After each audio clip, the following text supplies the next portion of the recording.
Welcome to the Inspire to Invest podcast, where we're sharing stories from real estate investors and how investing has changed their lives. This episode of the Inspire to Invest podcast has been brought to you by Plentitude, Inc. Hey, everybody. Welcome to the Inspire to Invest podcast. I have Kory MacKinnon here with me today. And for anyone who doesn't know him, he's on a mission to help people struggle less with their finances and business and also real estate investing. He has helped hundreds of people with six and seven figure growth with their real estate and business. And he's currently taking a message across the country to serve more people who want to live their lives on their own terms. So thank you so much for being here with us today, Kory. How are you? Doing awesome, Serena. Thanks for having me. So obviously, I know you maybe a little bit better than some people just because we are in a mastermind together. But for anyone who doesn't know you, maybe you can shed some light on what life looked like before real estate came into the picture. All right. So before real estate came in the picture, gosh, I grew up in a duplex, so I'd have to go way, way back. But, didn't really have a lot growing up. Came from pretty humble beginnings. And I don't think there's anything wrong about that. I remember one time I mentioned that to my mom, and she felt really sad. I'm like, Mom, I wouldn't be the person I am today if it wasn't for what we came from and what we had and what we had to figure out and all those different things, right? So, but I saw my family struggle at a young age. My dad went on strike a few times. My mom was always working, part-time jobs, hairdressing, delivering flyers, babysitting, you name it, just to make some extra money. And I made a commitment at a young age just to say, look, I'll work 2-3 jobs. I'll do whatever it takes. I'll become an entrepreneur, which I did officially at the age of 19, started running a franchise and did really well and just stayed in business. And since then, and, bought my first property when I was 30. So I didn't even get a super head start on things. Like a lot of people, I see people that are buying properties in their late teens or early 20s, and hats off to them. They got such a head start. What a blessing. Yeah. No, that's amazing. What kind of franchise was it? Student Works Painting. So it wasn't a true franchise. It was more like an owner operator. It was like a hybrid model where they sell the intellectual property at the end of the year. But I stayed in that company and I, got promoted all the way up to VP of operations for Eastern Canada. So I was in charge of millions of dollars worth of business. And it was just really great to see this grassroots business and working with really ambitious people from the ages of 17 to 25 and just showing what's possible. Yeah, no, that's amazing. So then obviously it's not like real estate business, but you're servicing homeowners and stuff like that. How exactly did you make that jump then into real estate from an investing perspective? Well, the big part of my job was actually HR, like human resources and making decisions on hiring. And I think it's highly correlatable. Like when you're an entrepreneur, lots of things that are going to be highly correlatable to owning real estate or business or what have you, right? So for me, it's always been pretty easy to make gut decisions on tenants, even if I'm not the person that's talking to them. Like I have my assistant now, they do all the screening and we just talk about the top 3. And I'm just looking for where's the story? Does the story check out? Is there any drama? Do they have good references? Do they make good money? Because it's not that difficult to make good choices. And sure, anybody can kind of go off the deep end and stop paying their rent, I guess. But if you do a lot of that work up front, you can definitely avoid that. And just having strong work ethic, like, hey, nothing in life is easy. You got to work hard for it. And if there was an easy route, I think you and I would have found it already. And we haven't. You can't replace hard work. Yeah, no, that makes perfect sense. So in terms of growing your portfolio, can you talk about where it started and then where you've grown it to today? Sure. So my first property was a house hacked in a six-plex. Right. And that's maybe one of the reasons why it took me a while, but just for like having to save up for the down payment, because talking to my dad and talking to other people, they're like, don't pay any CMHC fees. And back then it was 25% to avoid all the fees, not 20 like it is now. So back in 2005, I saved up like $107,000, which would probably be at least double that now. So that's a big chunk of money to save up when you're in your 20s. And from there, I didn't even know what the BRRRR was. Like the BRRRR didn't really even have a terminology, but it was just improving the building, raising the value, like everything except for the terminology of it. So then I just was buying duplexes, triplexes, fiveplexes, that sort of thing. And I haven't really bought anything really big, but we've got close to 100 doors right now. And it's just all, 7-plex and below. We're starting to sell off some of our single family type stuff that is medium-term rentals. But when the client leaves, or if we feel like we just can't do very much more with that location or that property, Yeah. we're going to go and sell it. So, and just get into bigger things. We do have some big developments on the way coming up, which is super exciting. Yeah. I have found just by recording this podcast, a lot of people say they wish they had started bigger sooner for another reason, like economies of scale, like you're kind of duplicating that work if you had, one building with 10 doors versus 5 duplexes and things like that. So do you think that would be more where you'd like to take things, just going bigger, or do you kind of like that size of property? I don't mind it. I've done well with them. I mean, you do run into different bottlenecks with financing and things of that nature. It helps when you have a higher net worth, then that kind of checks more boxes for you as you go along. Yeah. And there just isn't a lot of inventory of the bigger stuff in Canada. I Yeah. think we always listen to the Grant Cardones of the world and Sounds like people there's that are, buildings everywhere. I know, right? But in Canada, we're obviously 1/10 of the population. And Yeah. I'd like to say we don't even have as many buildings that could even do what they do in the States. So, Yeah. um, you know, nothing wrong with going bigger. And I think if you have the right systems in place, though, and you have the right mix of your buildings, like a lot of my buildings are in clusters anyway, so it's the Mhm. grass doesn't have to travel that far, the snow person doesn't have to travel that far. Yeah. We have handymen on staff, we have a deep Rolodex of everything that we need. So Yeah. So how long would you say it took you to then become an investor full time? Like, did you make that decision like this is what you're doing and rip the band-aid off, or did you wait until you had like a certain number of doors or cash flow? yeah, I guess it was a chain of events that would have happened. So as I started getting later and later into my corporate career, like year 15, 16, 17, we started having, I got married, we started having kids. Hmm. We started to have a few health crises in the family and things that were Hmm. taking some of my time away, but I was still Yeah. getting all the same results that I used to before. Maybe I just wasn't like growing or um, exceeding my annual quota or whatever. Yeah. And we started having some hard conversations with my corporate career, and Yeah. you know it was the writing was kind of on the wall that like, look, this isn't going to be forever. And they wanted to start clawing back some of my positions and things like that, and Hmm. wanting me to do twice as much work or whatever Yeah.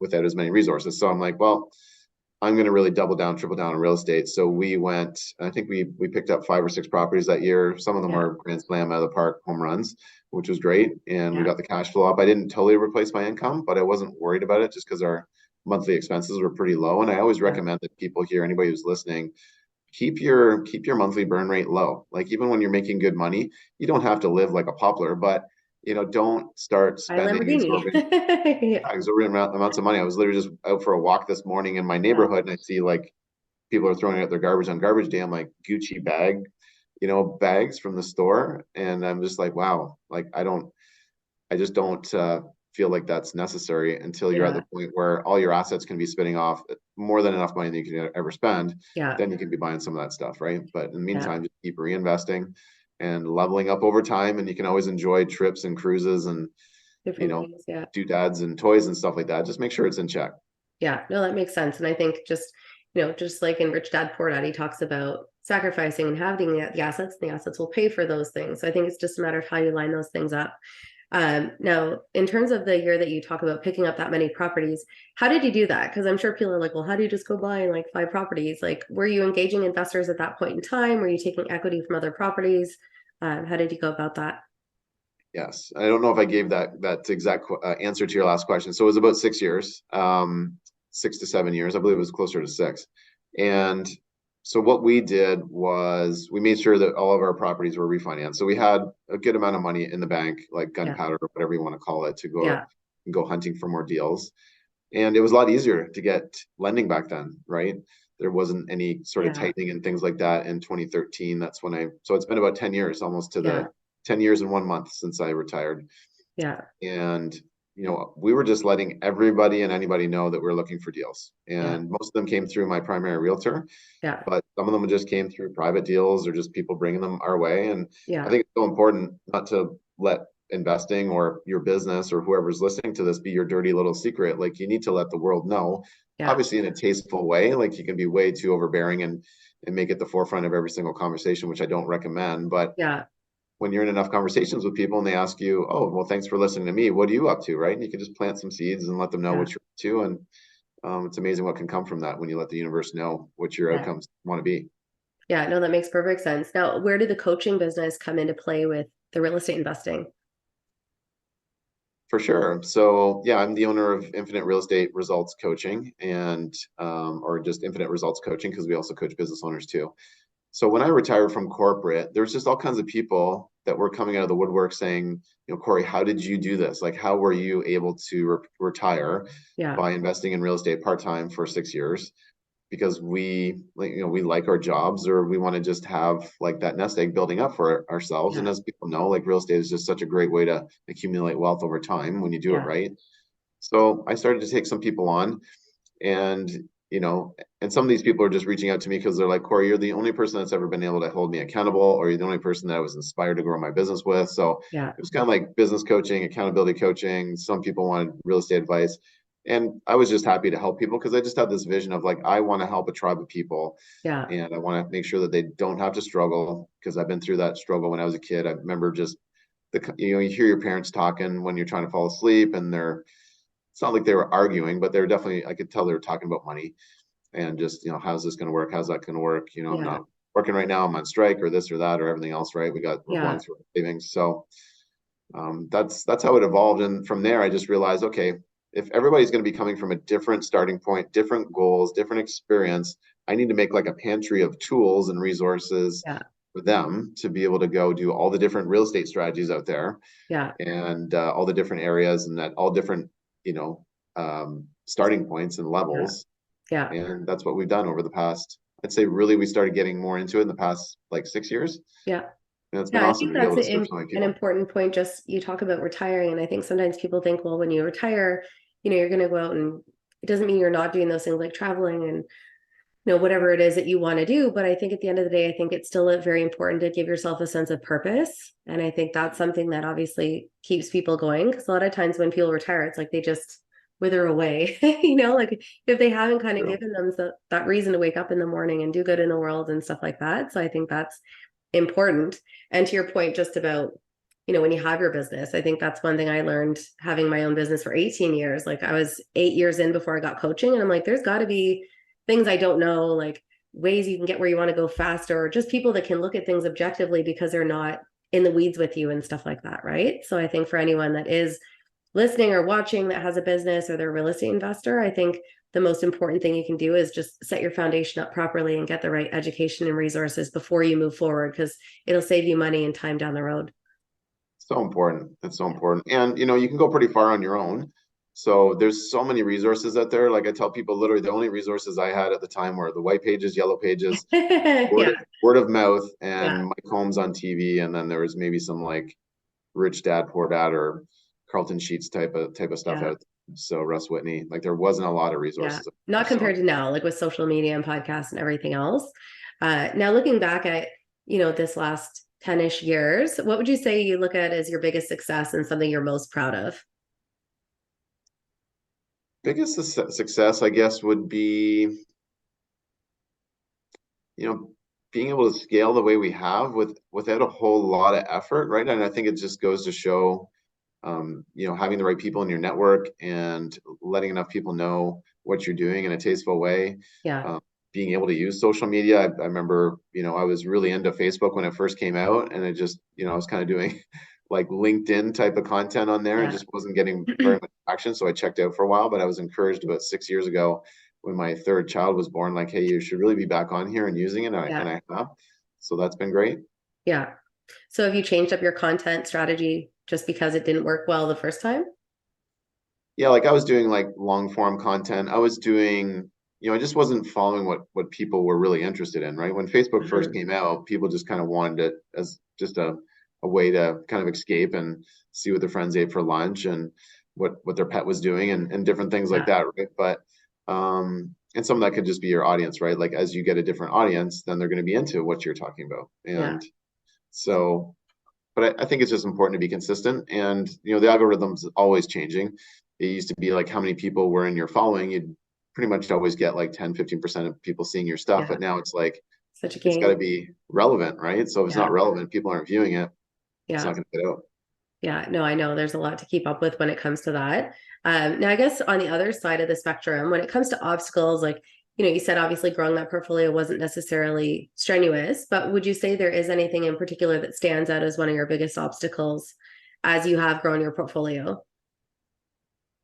I wouldn't call it too much of an obstacle, but obviously challenges would be, as things come up in life, the ability to continue moving forward, I think is so important. And, we've had our share of, challenges in life, whether it's losing family members, my father-in-law, my cousin, you know, like miscarriages, tore my meniscus, like just having to move multiple times just to Yeah. make sure that we have the family set up in the right spot.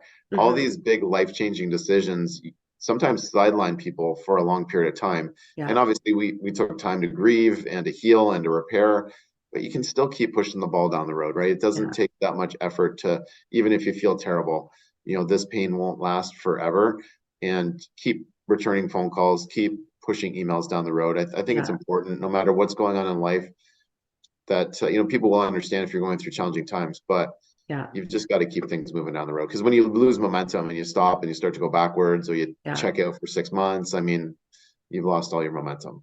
Yeah, no, completely. And I think it's all in how you communicate with people, right? Like if you are having that bad day, you see an email come in, you can always just let people know that you've gotten it and when you can get back to them, right? You don't just like ignore life and hope to come back to it.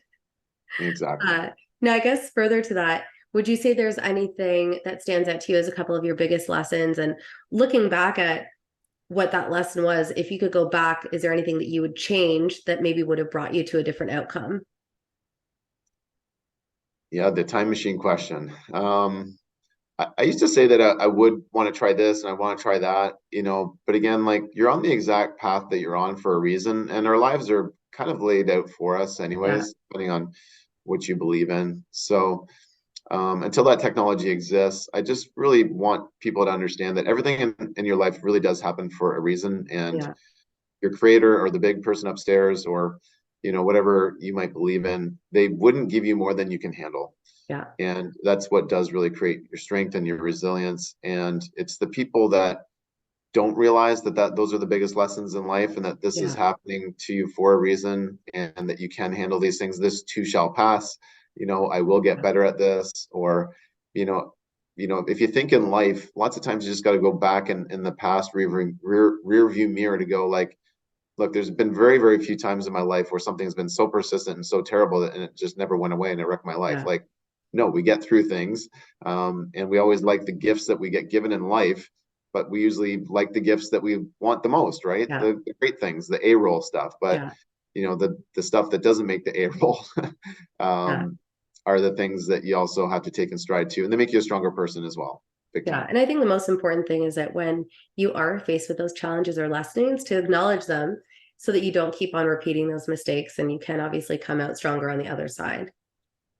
Yes, you'll keep experiencing the same pain in life until you learn the lesson. Is a Yeah. great quote that I've seen and heard, and it's very true, right? You'll keep, Yeah. until you actually learn the lesson, you'll keep getting tripped up in the same ways, Yeah. and you'll keep having the same pain. Awesome. So on that note, we're just going to take a really brief break for a word from our sponsors, and we'll be right back. Inspired to Invest is proud to support the Beyond Success program. In today's complex world, it's absolutely crucial for our youth to learn how to take charge of their financial future. We believe that every young person deserves access to accurate, practical financial information. Designed to bridge the gap, the Beyond Success program leverages a comprehensive educational bootcamp to equip young minds with essential financial literacy skills. At Beyond Success, it's not just about teaching financial literacy, it's also about fostering a foundation for a prosperous and empowered future. Join us. Together we can build a brighter financial future for the next generations. Join us. Together we can build a brighter financial future for the next generations.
value transparency, integrity, and trust. If you choose to work with me, you can be assured that business will be conducted honestly and openly.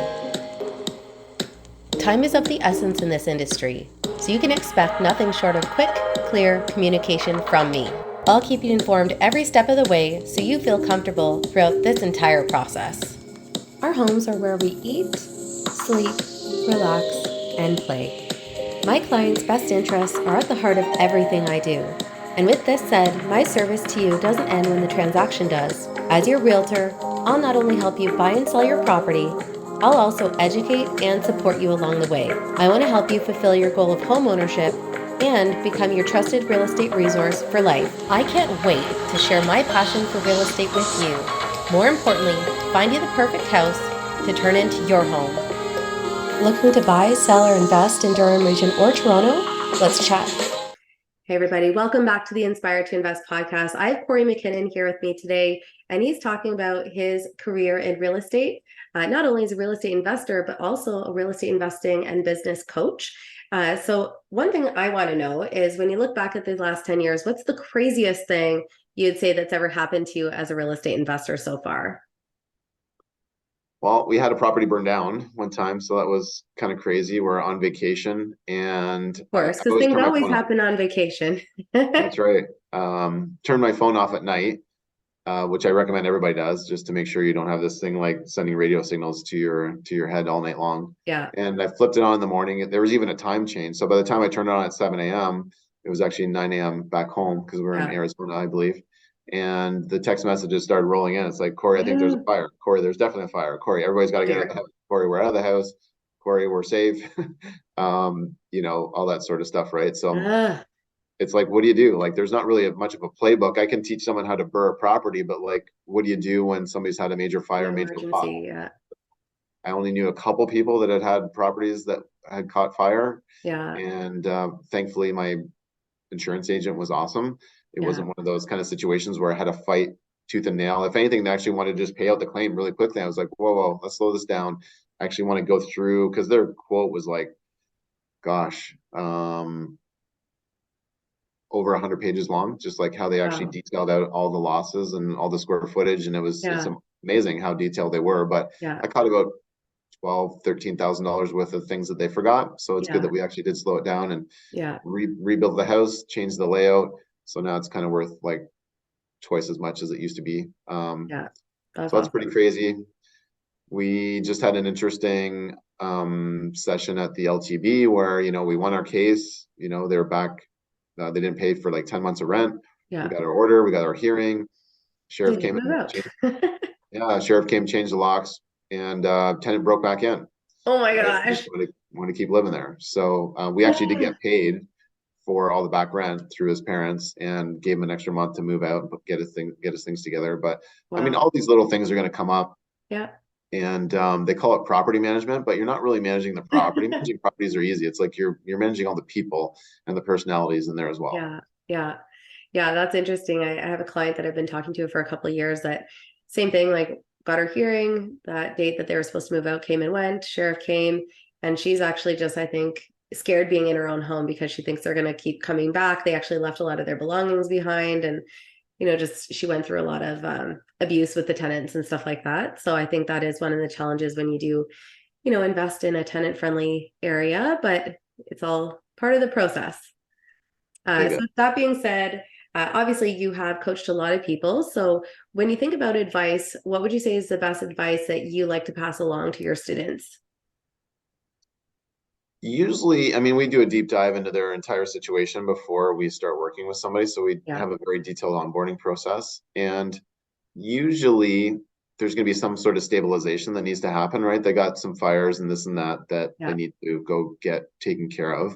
Maybe they need some new power team members, because when you're not working with the right people, it can be very challenging. When you're working with the right people, as you know, in business and life and in real estate, it makes things a lot easier, and it's already hard enough as it is. So why make it harder on yourself? So that's usually one of the biggest lessons is like, you need to get some extra help on your team. I think we're all raised to be so humble and to try to take everything on ourselves. And it's a very old mentality, unless you're hanging around and you're raised by entrepreneurs that Yeah. literally, having things like nannies or cleaners around the house, or just, it's like, hey, we do that sort of stuff in our business. We can Yeah. bring some of that into the home as well. Yeah. Just getting more help to free up your time so that you actually have some extra bandwidth and you can put Yeah. the oxygen mask on, be the best version of yourself, Yeah. And I and think it's do that the mindset shift in the sense like, when I had my own business, you have to balance everything. So it's like, well, I'd have to pay somebody to do this. But if you pay someone to do that and it frees up your time, then your sales could go up. Right. So I think it's trying to have that perspective to look at things in a certain way that, there's obviously a cost and benefit to everything that you're doing. So in the beginning, it makes sense that you're going to wear all those hats. But as you grow, it's going to limit your growth if you continue to try to do that for too long. Yes. And also just teaching people about money. Like I know you do a lot of transacting when it comes to lending and things of that nature. Yeah. People get so attached mentally to what's in their bank account. So if they don't have, let's say, enough money to buy the next property, they think that, okay, I'm just done until I need to literally do this the slow way, save Yeah. up from my paycheck and wait for bonuses and commissions and all that sort of stuff. It's like, no, Yeah. money is just a tool out there in the universe that you can go and access. There's a lot of it out there, and there's people Yeah. that want to get a return on their money, Yeah. even in these more challenging times. I'm still lending out. I'm sure you're still lending out. So money is just a tool that people need to transact in Yeah. business and in real estate. So when you figure out how you can actually attract it, it's Yeah. important. And Yeah. it's Yeah. not like No, I anything think else that, other than like a hammer or a screwdriver or drywall or 2x4s. You need it. It doesn't have to be your money, but yeah. somebody's Well, money. that's the thing that what a lot of people don't realize when it comes to real estate investing, right? You don't necessarily need your own money. So even that, I think, is something that the average person can't really fathom before they start educating themselves and being part of these communities. Exactly. And no doubt it's nerve-wracking the first time you go raise money, or you take on the risk of someone else's money. But I mean, if you're a Yeah. good steward of money to begin with, you shouldn't be too worried, and you treat it like your own, Yeah. and you're responsible. And back in the day, how was business done? Business was done with a handshake and Yeah. your word. So if you're a person of your word and your handshake and your word means something, Yeah. I think it's super important. Yeah. No, agreed. Now you talked about it a little bit at the beginning of the chat, but what would be next for you? You talked about some different projects that are coming up. So can you speak a little bit about those in more detail? Sure. Because the last like 3 to 5 years have just been just really just growing our coaching business to the point where we're doing more collaborations and we're going across the country, and we've already serviced people all across Canada, which has been awesome. Hmm. But we've had some deals and some developments that have just been sitting, Hmm. and we're also raising 4 kids, right? So I kind of swore that until my daughter was in school, and she's 4 years old now, she's in the school system, Yeah. that just frees up extra time because we're not driving around to somewhere new every single day, a play group Yeah. or a drop in. So we've got a church that we bought about 5 years ago, and I've just been holding it. We had it at the starting line at the beginning of COVID, and then all the pricing and things just kind of went nuts. And my partner wanted to go do something different with his shares, so I bought him out. So that's something I'm excited to get rolling again. Nice. Now that we're starting to get signals of interest rates going down, Yeah. that's good. And we've also got 10 acres of land that we can develop into either just getting it site plan approved to the starting line, or chopping it up into lots, or GCing out all the builds, which I don't think I want to become a Terrion home builder. But Yeah. there's so many different ways that we could do with that. Yeah. Getting more into storage. I was just literally drove to a city yesterday or 2 days ago to go check out a storage site Yeah. that we could build from scratch. So that's something that I've been getting more and more involved in the past Yeah. couple of years and really been enjoying it. Yeah. We were actually, I was just on a family holiday and we noticed how many storage facilities there were. And one of the things I was thinking is like, who's using these? Because it feels like in the real estate investing community, it's a very, very big thing that people are always talking about. So maybe can you speak to why it would make such a great real estate investment? Sure. And just out of curiosity, what city were you in for your Uh, vacation? All these. so I was in Fort Myers and Cape Coral, Florida. So obviously a different demographic, but just it feels like they're everywhere now, right? So Well, it's definitely one of those things that they've been around since like the 1970s, yeah, and it's become more and more and more popular, especially as home sizes now are going to start to become smaller. yeah, And in that case, there's always going to be a need for it, like estate sales, or like we always used to rent a storage unit when we were getting ready to sell our primary residence. We're like, yeah. okay, we Got do to get not some live in stuff a out. staged house. We got to thin the house out. some of the stuff's got to go. And then it's Yeah. just so convenient that it's there. It's like, oh, some of that stuff that's in storage, we don't really need it right now. Like I always extend it for like an extra 6 months. And at a Yeah. certain point, I was like, okay, this is enough. I got to get our stuff out of storage and put it back in Yeah. our own garage. But I think, as people become more materialistic, people are traveling more, becoming more nomadic. Yeah. And especially if you're in an area that's kind of touristy, people might want to store their stand-up paddle boards or just some of the big things that they don't use all that often, or even just like Yeah. their tires for swapping out winter tires to regular tires. Like the garage wants to charge you a lot of money to do that sort of stuff, right? Yeah. So, and for people that have a business, they can write this off on the business probably too. So Yeah. it's just one of those things that I think people have been ingrained in over time. And, we're starting to get into like the second generation of people using storage. And Yeah. I know now with the cost of building and home sizes shrinking, it's probably going to be more commonplace. And there's Yeah. ways to figure this out if your area is too saturated or not saturated enough. Yeah. And at the end of the day, it's a marketing game. Whoever can market the best for their units, Yeah. you'll probably win the game anyways. So it's Yeah. not like you're living there. So people Yeah. don't really, they just want it safe, maybe obviously secure, some cameras, lights, all that sort of Yeah. stuff is Yeah. important. But if you can be more convenient and if you're like kind of top of the pile with Google reviews and everything else, Yeah. like you'll win the game. Yeah. No, for my business, we actually used to use them a lot for storing samples and stuff. So for example, we handed out like 30,000 cans of tuna or whatever it could be, right? Because we're going to transit stations. So we needed a unit that could accommodate the samples, but it was safe for staff to drive in at like 5 a.m, load up securely, take things out. So we would often rent them for like a couple of months at a time. So we'd store the stuff in advance, everything we needed for the program, and then wrapping it up and all of that. So depending on where, across the country, like we're doing all of this. So, there's definitely a lot of different needs. I was just curious to see like, because of such a surge in popularity, like what the general masses were using them for. So I guess in terms of motivation and inspiration, obviously the name of this podcast is Inspire to Invest. So what would you say are a couple of your favorite quotes that motivate and inspire you? Yeah, so this one's from Gary Vee, that like all big things start small, because when you look at his first tweet or post or whatever, I think it only got like 6 likes, right? So, and it's very true that you can't expect big things to happen overnight, but that compound effect over time really does, take fire. Yeah. And that's sort of like the next one, that's just like the compound effect of like focused, intentional action, right? Don't mistake being busy for actually being productive, but when you can Yeah. actually be focused and productive, it's amazing what comes out of that. Yeah. And maybe even just an extra quote. I was literally just at my son's belt testing. All of our kids are in Taekwondo, and he's probably not going to go up a belt level, and he wasn't happy about that. And something that was instilled in me a long time ago, like a couple of decades ago, was that, you know what, life is not fair, and it's also not easy. So life is not easy, it's not fair. And once you realize those two things, life actually becomes a lot more easy or understandable for you, right? Yeah. So it's very true that, hey, just there's going to be lessons and there's going to be things that hit you sideways all the time. You just have to be Yeah. prepared for that. And that's just Yeah. how life is. Look at nature. Whenever you're in doubt, just look at Mother Nature and see how things happen Yeah. in the wild. And it's very applicable to our lives too. Yeah. You just got to keep on going. So with that being said, what's the best way for anyone to get in touch with you if they want to get in contact? Yeah, I'm probably the most active on Instagram. So go find me on Instagram. We also have a YouTube channel. We're starting to post again more, which is great. So go give us a sub and a like there. We appreciate that. And just KoryMcKinnon.com, or just Google me. Like I'm basically everything at Kory McKinnon.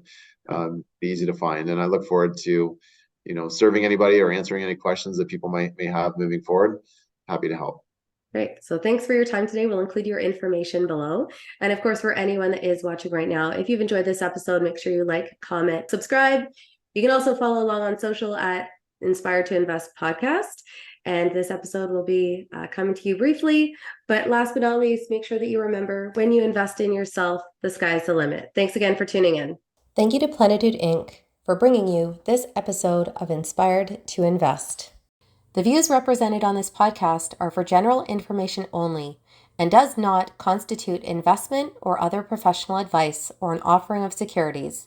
The host and guests featured on Inspired to Invest make no representations as to the performance of any particular investment. Should you decide to make an investment, you are responsible for conducting your own review and analysis. It is recommended that you obtain independent legal, accounting, and tax advice from licensed professionals.